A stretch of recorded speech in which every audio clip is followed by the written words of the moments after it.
The billionaire businessman calls for mass deportations.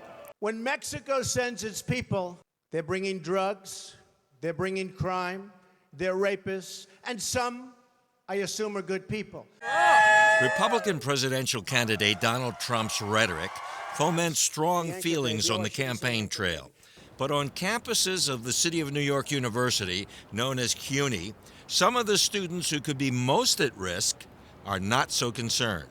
I just think he's a bully, and life is full of bullies. And the only way to get ahead of them is just to not pay attention. Ignore the bullies. Tatiana is one of many in a group called CUNY Dreamers, students who came to the U.S. illegally as children, but protected from deportation by President Obama. They say harsh criticism of immigrants is nothing new. As of recent, yes, there have been some pretty provocative things that have been said by one particular person. And to be honest, it really doesn't affect me. Hispanic television anchorman Jorge Ramos revealed just how explosive the issue has become on camera. Sit down. Go ahead. No, you don't. You haven't been called. Go back to Univision. Trump ejected Ramos.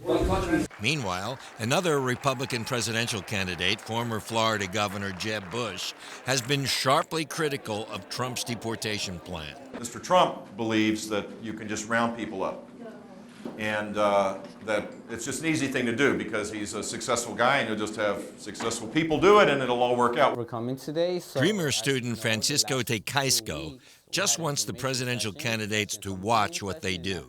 A lot of Republicans see undocumented students or immigrants as criminals, and those other negative, all those negative comments, and we just show them like that's not true. There's many students that are good students.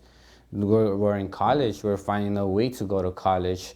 These students know the next president will not take office for another year and a half, and it's only then they might have to face the prospect of deportation.